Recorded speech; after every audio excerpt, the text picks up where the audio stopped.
sounds, but while we are confined to books, though the most select and classic, and read only particular written languages, which are themselves but dialects and provincial, we are in danger of forgetting the language which all things and events speak without metaphor, which alone is copious and standard. Much is published, but little printed. The rays which stream through the shutter will be no longer remembered when the shutter is wholly removed. No method nor discipline can supersede the necessity of being forever on the alert.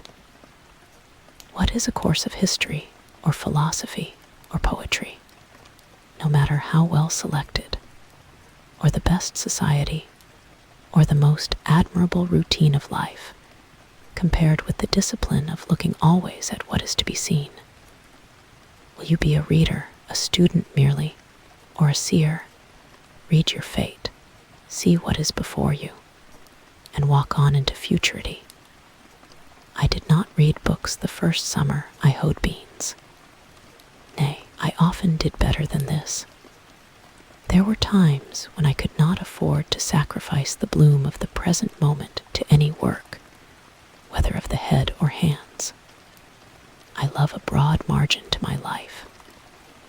Sometimes, in a summer morning, having taken my accustomed bath, I sat in my sunny doorway from sunrise till noon, wrapped in a reverie, amidst the pines and hickories and sumacs, in undisturbed solitude and stillness, while the birds sang around, or flitted noiseless through the house, until by the sun falling in at my west window, or the noise of some traveler's wagon on the distant highway, I was reminded of the lapse of time.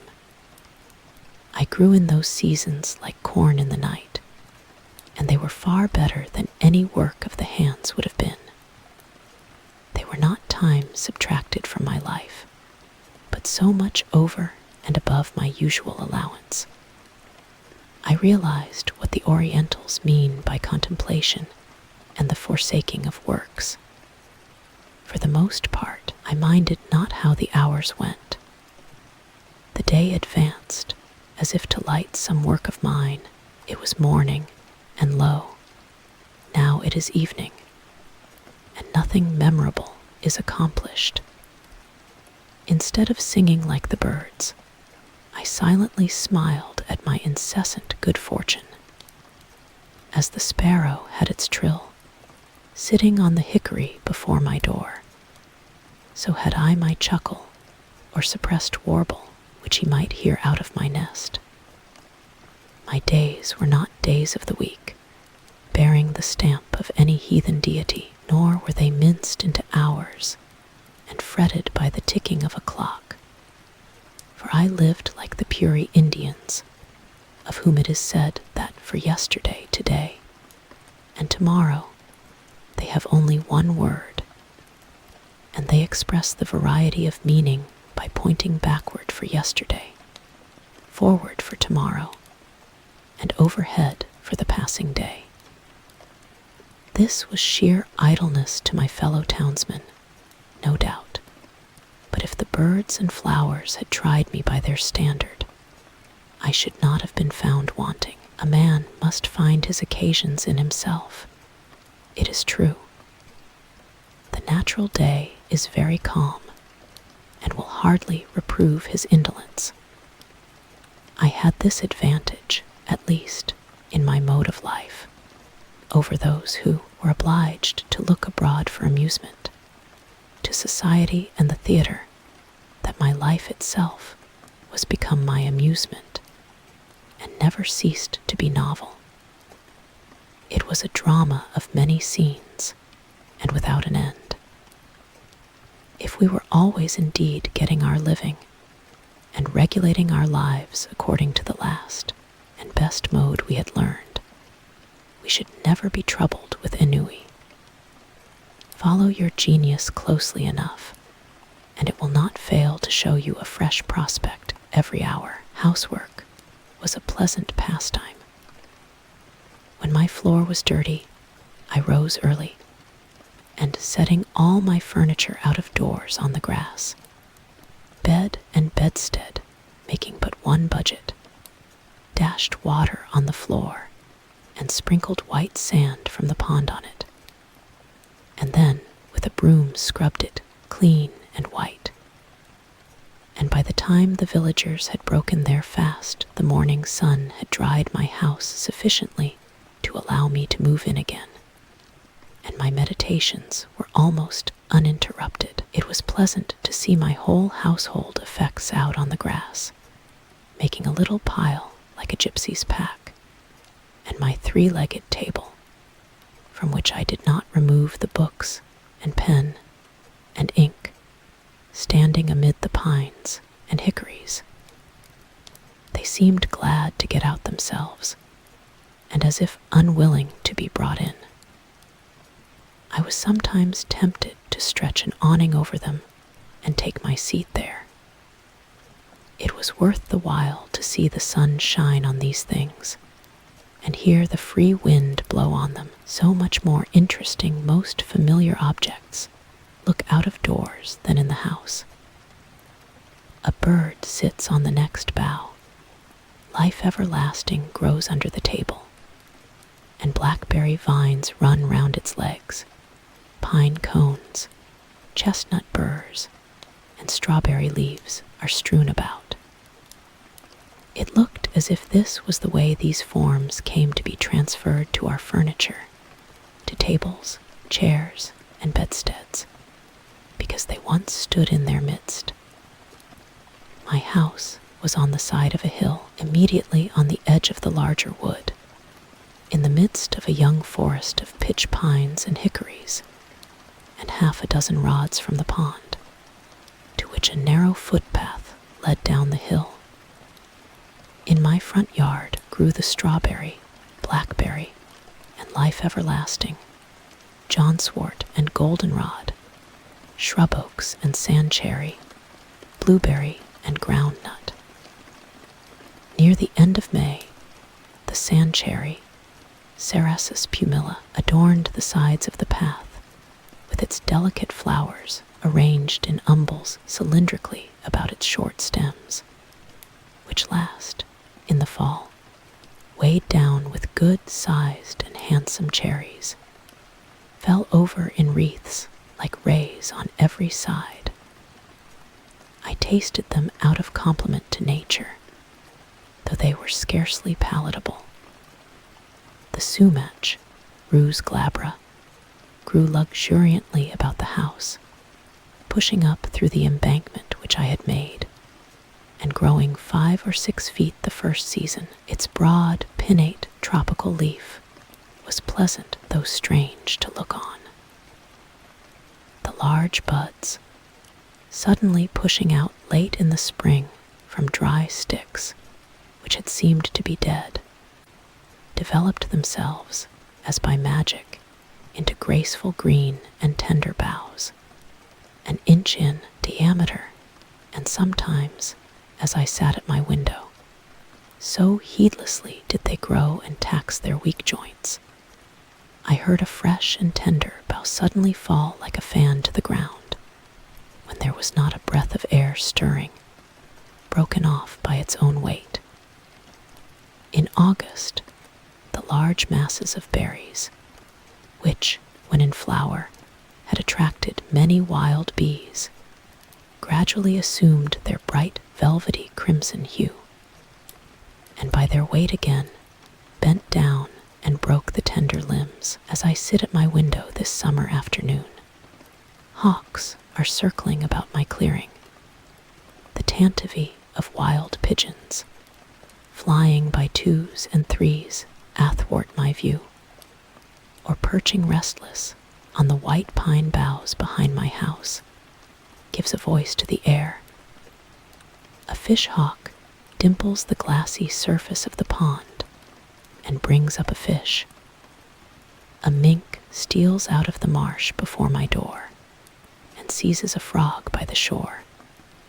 The sedge is bending under the weight of the reed birds flitting hither and thither, and for the last half-hour I have heard the rattle of railroad cars, now dying away, and then reviving like the beat of a partridge, conveying travelers from Boston to the country. For I did not live so out of the world as that boy, who, as I hear, was put out to a farmer in the east part of the town, but ere long ran away and came home again, quite down at the heel and homesick. He had never seen such a dull and out-of-the-way place. The folks were all gone off. Why, you couldn't even hear the whistle. I doubt if there is such a place in Massachusetts now.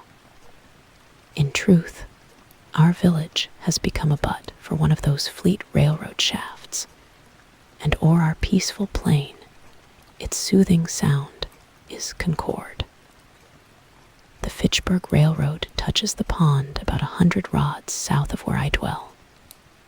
I usually go to the village along its causeway, and am, as it were, related to society by this link. The men on the freight trains who go over the whole length of the road bow to me as to an old acquaintance. They pass me so often, and apparently they take me for an employee. And so I am. I too would fain be a track repairer somewhere in the orbit of the earth. The whistle of the locomotive penetrates my woods summer and winter, sounding like the scream of a hawk sailing over some farmer's yard, informing me that many restless city merchants are arriving within the circle of the town, or adventurous country traders from the other side. As they come under one horizon, they shout their warning to get off the track to the other, heard sometimes through the circles of two towns.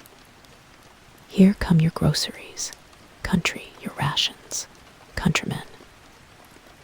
Nor is there any man so independent on his farm that he can say them nay. And here's your pay for them, screams the countryman's whistle. Timber like long battering rams going 20 miles an hour against the city's walls, and chairs enough to seat all the weary and heavy laden that dwell within them. With such huge and lumbering civility, the country hands a chair to the city. All the Indian huckleberry hills are stripped. All the cranberry meadows are raked into the city. Up comes the cotton, down goes the woven cloth, up comes the silk, down goes the woolen, up come the books, but down goes the wit that writes them. When I meet the engine with its train of cars moving off with planetary motion, or rather like a comet, for the beholder knows not if with that velocity and with that direction it will ever revisit this system, since its orbit does not look like a returning curve, with its steam cloud like a banner streaming behind in golden and silver wreaths, like many a downy cloud which I have seen, high in the heavens, unfolding its masses to the light, as if this traveling demigod, this cloud compeller, would ere long take the sunset sky for the livery of his train. When I hear the iron horse make the hills echo with his snort like thunder, shaking the earth with his feet, and breathing fire and smoke from his nostrils, what kind of winged horse or fiery dragon they will put into the new mythology, I don't know. It seems as if the earth had got a race now worthy to inhabit it. If all were as it seems, and men made the elements their servants for noble ends, if the cloud that hangs over the engine were the perspiration of heroic deeds, or as beneficent to men as that which floats over the farmer's fields, then the elements and nature herself would cheerfully accompany men on their errands and be their escort. I watch the passage of the morning cars with the same feeling that I do the rising of the sun, which is hardly more regular. Their train of clouds stretching far behind and rising higher and higher, going to heaven while the cars are going to Boston, conceals the sun for a minute and casts my distant field into the shade, a celestial train beside which the petty train of cars which hugs the earth is but the barb of the spear.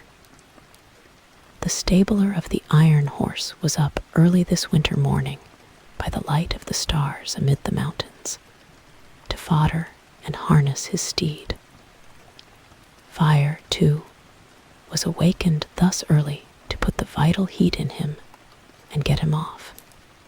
If the enterprise were as innocent as it is early, if the snow lies deep, they strap on his snowshoes, and with the giant plow a furrow from the mountains to the seaboard, in which the cars, like a following drill barrow, sprinkle all the restless men and floating merchandise in the country for seed. All day the fire steed flies over the country, stopping only that his master may rest, and I am awakened by his tramp and defiant snort at midnight, when in some remote glen in the woods he fronts the elements encased in ice and snow, and he will reach his stall only with the morning star to start once more on his travels without rest or slumber. Or perchance, at evening, I hear him in his stable blowing off the superfluous energy of the day, that he may calm his nerves and cool his liver and brain for a few hours of iron slumber. If the enterprise were as heroic and commanding as it is protracted and unwearied, far through unfrequented woods on the confines of towns, where once only the hunter penetrated by day, in the darkest night dart these bright saloons without the knowledge of their inhabitants, this moment stopping at some brilliant station house in town or city, where a social crowd is gathered, the next in the dismal swamp, scaring the owl and fox. The startings and arrivals of the cars are now the epochs in the village day. They go and come with such regularity and precision, and their whistle can be heard so far that the farmers set their clocks by them, and thus one well-conducted institution regulates a whole country. Have not men improved somewhat in punctuality since the railroad was invented? Do they not talk and think faster in the depot than they did in the stage office? There is something electrifying in the atmosphere of the former place. I have been astonished at the miracles it has wrought, that some of my neighbors who, I should have prophesied once for all, would never get to Boston by so prompt a conveyance, were on hand when the bell rang. To do things railroad fashion is now the byword, and it is worth the while to be warned so often and so sincerely by any power to get off its track. There is no stopping to read the riot act, no firing over the heads of the mob. In this case, we have constructed a fate, an atropos, that never turns aside. Let that be the name of your engine. Men are advertised that at a certain hour and minute these bolts will be shot toward particular points of the compass. Yet it interferes with no man's business, and the children go to school on the other track. We live the steadier for it. We are all educated thus to be sons of Tell. The air is full of invisible bolts. Every path but your own is the path of fate. Keep on your own track, then. What recommends commerce to me is its enterprise and bravery. It does not clasp its hands and pray to Jupiter. I see these men every day go about their business with more or less courage and content, doing more even than they suspect, and perchance better employed than they could have consciously devised. I am less affected by their heroism, who stood up for half an hour in the front line at Buena Vista, than by the steady and cheerful valor of the men who inhabit the snowplow for their winter quarters, who have not merely the 3 o'clock in the morning courage, which Bonaparte thought was the rarest, but whose courage does not go to rest so early, who go to sleep only when the storm sleeps, or the sinews of their iron steed are frozen. On this morning of the great snow, perchance, which is still raging and chilling men's blood, I hear the muffled tone of their engine bell from out the fog bank of their chilled breath, which announces that the cars are coming without long delay, notwithstanding the veto of a New England northeast snowstorm. And I behold the plowmen covered with snow and rime, their heads peering above the moldboard, which is turning down other than daisies and the nests of field mice, like boulders of the Sierra Nevada, that occupy an outside place in the universe. Commerce is unexpectedly confident and serene, alert, adventurous, and unwearied. It is very natural in its methods withal, far more so than many fantastic enterprises and sentimental experiments, and hence its singular success. I am refreshed and expanded when the freight train rattles past me, and I smell the stores which go dispensing their odors all the way from Long Wharf to Lake Champlain, reminding me of foreign parts, of coral reefs, and Indian oceans, and tropical climes, and the extent of the globe. I feel more like a citizen of the world at the sight of the palm leaf, which will cover so many flaxen New England heads the next summer, the Manila hemp and coconut husks, the old junk, gunny bags, scrap iron, and rusty nails. This carload of torn sails is more legible and interesting now than if they should be wrought into paper and printed books. Who can write so graphically the history of the storms they have weathered as these rents have done? They are proof sheets which need no correction. Here goes lumber from the Maine woods, which did not go out to sea in the last freshet, risen $4 on the 1,000 because of what did go out, or was split up: pine, spruce, cedar, first, second, third, and fourth qualities, so lately all of one quality, to wave over the bear, and moose and caribou. Next rolls Tom Aston lime, a prime lot, which will get far among the hills before it gets slacked. These rags in bales of all hues and qualities, the lowest condition to which cotton and linen descend, the final result of dress, of patterns which are now no longer cried up, unless it be in Milwaukee, as those splendid articles, English, French, or American prints, ginghams, muslins, and sea, gathered from all quarters both of fashion and poverty, going to become paper of one color or a few shades only, on which forsooth will be written tales of real life, high and low, and founded on fact.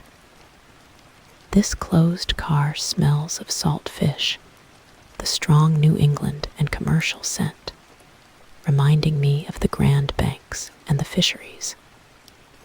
Who has not seen a salt fish, thoroughly cured for this world, so that nothing can spoil it, and putting the perseverance of the saints to the blush? with which you may sweep or pave the streets, and split your kindlings, and the teamster shelter himself, and is lading against sun, wind, and rain behind it, and the trader, as a Concord trader once did, hang it up by his door for a sign when he commences business, until at last his oldest customer cannot tell surely whether it be animal, vegetable, or mineral. And yet it shall be as pure as a snowflake, and if it be put into a pot and boiled, will come out an excellent done fish for a Saturday's dinner. Next, Spanish hides, with the tails still preserving their twist and the angle of elevation they had when the oxen that wore them were careering over the pampas of the Spanish Main, a type of all obstinacy, and evincing how almost hopeless and incurable are all constitutional vices. I confess that, practically speaking, when I have learned a man's real disposition, I have no hopes of changing it for the better or worse in this state of existence. As the Orientals say, a cur's tail may be warmed and pressed and bound round with ligatures, and after a 12 years' labor bestowed upon it, still it will retain its natural form. The only effectual cure for such inveteracies as these tails exhibit is to make glue of them, which I believe is what is usually done with them, and then they will stay put and stick. Here is a hogshead of molasses or of brandy directed to John Smith, Cuttingsville, Vermont, some trader among the Green Mountains, who imports for the farmers near his clearing, and now perchance stands over his bulkhead and thinks of the last arrivals on the coast, how they may affect the price for him, telling his customers this moment, as he has told them 20 times before this morning, that he expects some by the next train of prime quality. It is advertised in the Cuttingsville Times. While these things go up, other things come down. Warned by the whizzing sound, I look up from my book and see some tall pine, hewn on far northern hills, which has winged its way over the Green Mountains and the Connecticut, shot like an arrow through the township within 10 minutes, and scarce another eye beholds it, going to be the mast of some great admiral. And hark! Here comes the cattle train bearing the cattle of 1,000 hills, sheepcots, stables, and cow yards in the air, drovers with their sticks, and shepherd boys in the midst of their flocks, all but the mountain pastures whirled along like leaves blown from the mountains by the September gales. The air is filled with the bleating of calves and sheep, and the hustling of oxen, as if a pastoral valley were going by. When the old bellwether at the head rattles his bell, the mountains do indeed skip like rams, and the little hills like lambs. A carload of drovers, too, in the midst, on a level with their droves now, their vocation gone, but still clinging to their useless sticks as their badge of office. But their dogs, where are they? It is a stampede to them. They are quite thrown out. They have lost the scent. Methinks I hear them barking behind the Peterborough Hills, or panting up the western slope of the Green Mountains. They will not be in at the death. Their vocation, too, is gone. Their fidelity and sagacity are below par now. They will slink back to their kennels in disgrace, or perchance run wild and strike a league with the wolf and the fox. So is your pastoral life whirled past and away, but the bell rings, and I must get off the track and let the cars go by. What's the railroad to me? I never go to see where it ends. It fills a few hollows and makes banks for the swallows. It sets the sand a-blowing and the blackberries a-growing, but I cross it like a cart path in the woods. I will not have my eyes put out and my ears spoiled by its smoke and steam and hissing. Now that the cars are gone by, and all the restless world with them, and the fishes in the pond no longer feel their rumbling, I am more alone than ever. For the rest of the long afternoon, perhaps, my meditations are interrupted only by the faint rattle of a carriage or team along the distant highway. Sometimes, on Sundays, I heard the bells, the Lincoln, Acton, Bedford, or Concord bell, when the wind was favorable, a faint, sweet, and, as it were, natural melody, worth importing into the wilderness. At a sufficient distance over the woods, this sound acquires a certain vibratory hum, as if the pine needles in the horizon were the strings of a harp which it swept. All sound heard at the greatest possible distance produces one and the same effect, a vibration of the universal lyre, just as the intervening atmosphere makes a distant ridge of earth interesting to our eyes by the azure tint it imparts to it. There came to me in this case a melody which the air had strained, and which had conversed with every leaf and needle of the wood, that portion of the sound which the elements had taken up and modulated and echoed from vale to vale. The echo is to some extent an original sound, and therein is the magic and charm of it. It is not merely a repetition of what was worth repeating in the bell, but partly the voice of the wood, the same trivial words and notes sung by a wood nymph.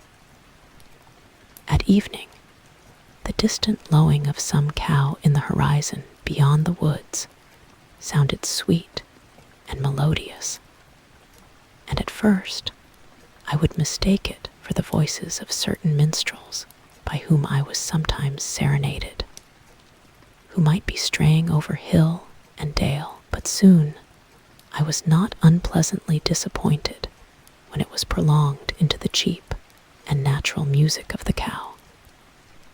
I do not mean to be satirical, but to express my appreciation of those youths singing, when I state that I perceived clearly that it was akin to the music of the cow, and they were at length one articulation of nature.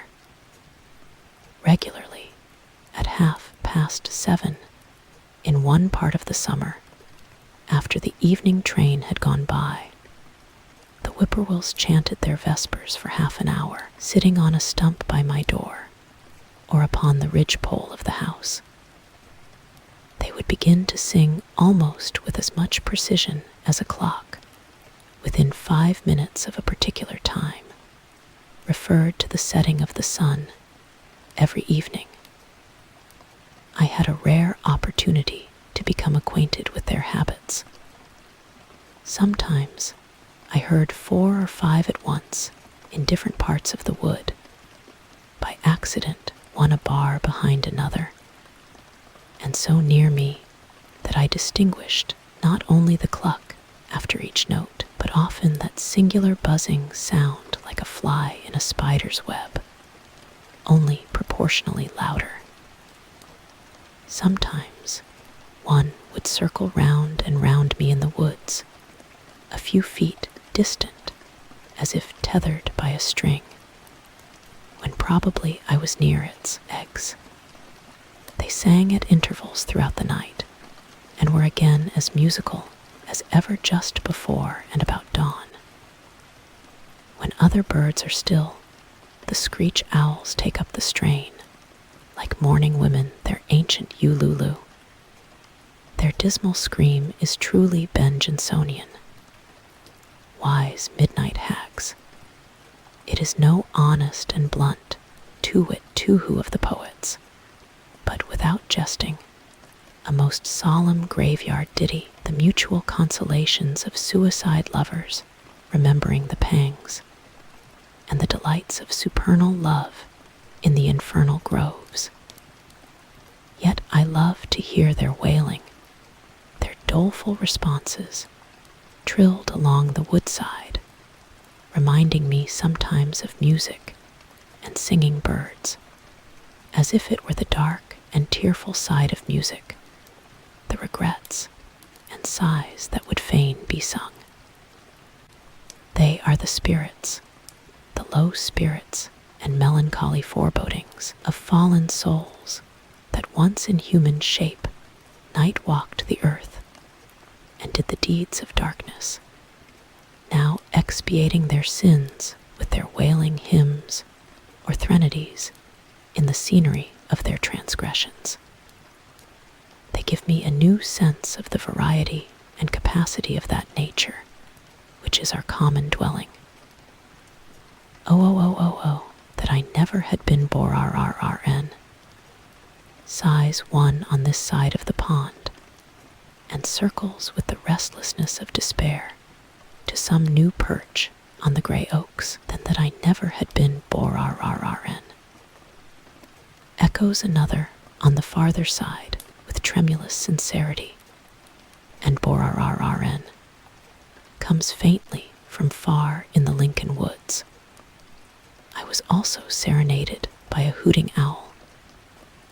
Near at hand, you could fancy it the most melancholy sound in nature, as if she meant by this to stereotype and make permanent in her choir the dying moans of a human being, some poor weak relic of mortality who has left hope behind and howls like an animal, yet with human sobs, on entering the dark valley, made more awful by a certain gurgling melodiousness. I find myself beginning with the letters GL when I try to imitate it, expressive of a mind which has reached the gelatinous mildewy stage in the mortification of all healthy and courageous thought. It reminded me of ghouls and idiots and insane howlings. But now one answers from far woods in a strain made really melodious by distance, hoo, horror, hoo, and indeed, for the most part, it suggested only pleasing associations, whether heard by day or night, summer or winter. I rejoice that there are owls. Let them do the idiotic and maniacal hooting for men. It is a sound admirably suited to swamps and twilight woods, which no day illustrates, suggesting a vast and undeveloped nature which men have not recognized. They represent the stark twilight and unsatisfied thoughts which all have. All day the sun has shone on the surface of some savage swamp, where the double spruce stands hung with usnea lichens, and small hawks circulate above, and the chickadee lisps amid the evergreens, and the partridge and rabbit skulk beneath. But now a more dismal and fitting day dawns, and a different race of creatures awakes to express the meaning of nature there. Late in the evening, I heard the distant rumbling of wagons over bridges, a sound heard farther than almost any other at night, the baying of dogs, and sometimes again the lowing of some disconsolate cow in a distant barnyard. In the mean, while all the shore rang with the trump of bullfrogs, the sturdy spirits of ancient wine-bibbers and wassailers, still unrepentant, trying to sing a catch in their Stygian lake, if the Walden nymphs will pardon the comparison, for though there are almost no weeds, there are frogs there, Who would fain keep up the hilarious rules of their old festal tables, though their voices have waxed hoarse and solemnly grave, mocking at mirth, and the wine has lost its flavor and become only liquor to distend their paunches, and sweet intoxication never comes to drown the memory of the past, but mere saturation and waterloggedness and distension. The most aldermanic, with his chin upon a heart-leaf which serves for a napkin to his drooling chaps, under this northern shore quaffs a deep draught of the once scorned water, and passes round the cup with the ejaculation, "Trrrrrunk, trrrrrunk, trrrrrunk," and straightway comes over the water from some distant cove, the same password repeated, where the next in seniority and girth has gulped down to his mark.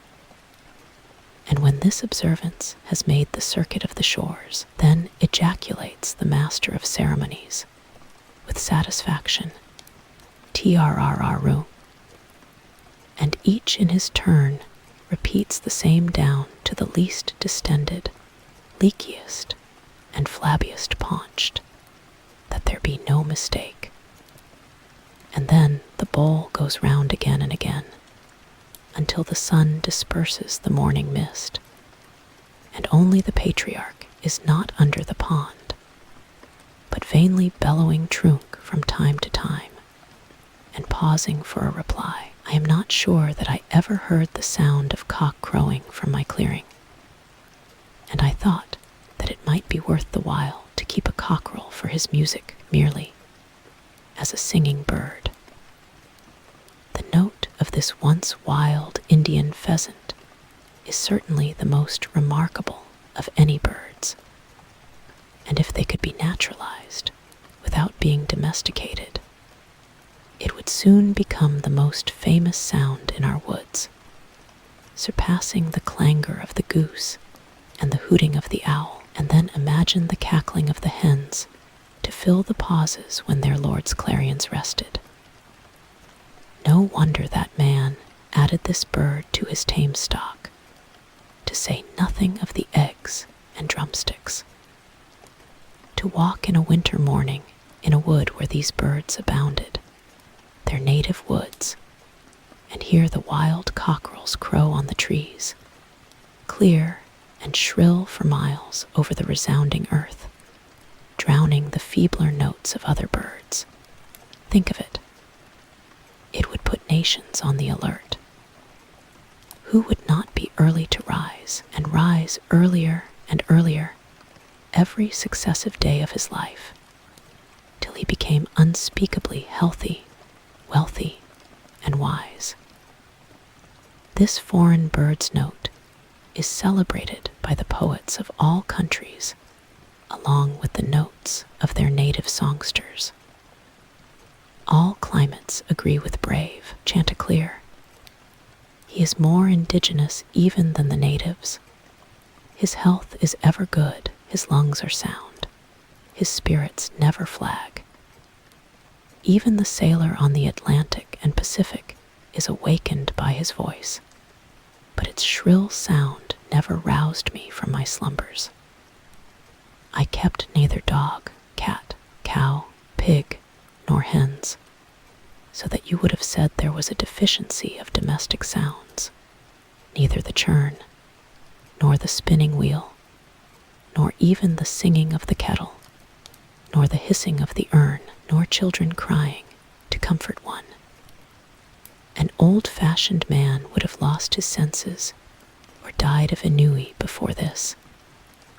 Not even rats in the wall, for they were starved out, or rather were never baited in. Only squirrels on the roof and under the floor, a whippoorwill on the ridgepole, a blue jay screaming beneath the window, a hare or woodchuck under the house, a screech owl or a cat owl behind it, a flock of wild geese or a laughing loon on the pond, and a fox to bark in the night. not even a lark or an oriole, those mild plantation birds, ever visited my clearing. No cockerels to crow nor hens to cackle in the yard. No yard, but unfenced nature reaching up to your very sills. A young forest growing up under your windows, and wild sumacs and blackberry vines breaking through into your cellar. Sturdy pitch pines rubbing and creaking against the shingles for want of room, their roots reaching quite under the house instead of a scuttle or a blind blown off in the gale. A pine tree snapped off or torn up by the roots behind your house for fuel. Instead of no path to the front yard gate in the great snow, no gate, no front yard, and no path to the civilized world.